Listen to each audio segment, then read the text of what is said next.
kung ako sa'yo tatahimik na lang ako. Kasi baka hindi na ako makapagpigil ngayon at pati ikaw malapa ako na. Chill, kalma ka lang dyan, Cynthia. Di ko pa naman nalapa yung kakambal mong yun eh. Maswerte siya dumating kayo.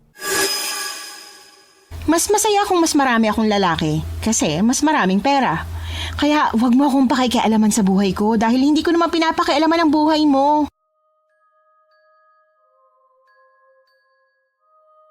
Hanggang saan natin kayang umasa at panghawakan na may kabutihang tinatago ang isang tao na nasadlak na sa kasamaan?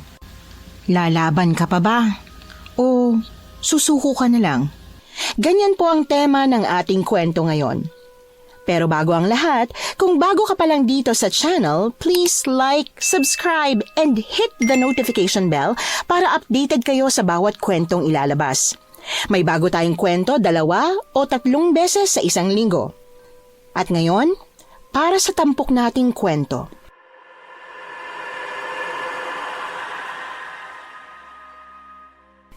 Hello po, Miss Anne.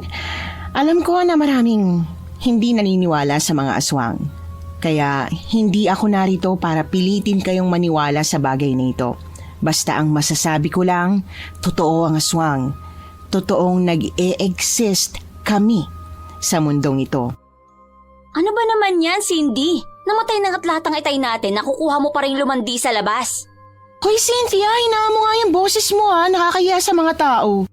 Talagang nakakahiya. Kasi sino ba namang hindi mahihiya riyan sa ginagawa mo, ha? Diyos ko naman, kapatid.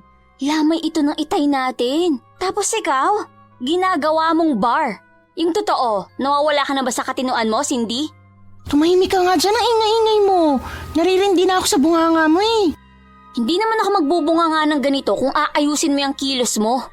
Maya ka nga sa mga tao, Cindy.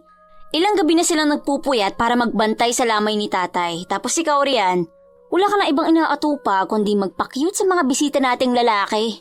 O ano naman ngayon, Cynthia? Nainggit ka ba? Eh di gawin mo rin yung gusto mo. Mukha ba akong mahilig magpapansin sa mga lalaki, ha? Huwag mo nga ako igaya sa'yo. Diyos ko naman, wala ka na nga ambag sa gastusin dito sa lamay, wala ka pang ambag sa mga gawain. Kahit maghugas man lang ng pinggan, wala talaga. Ano bang ambag mo rito, ha?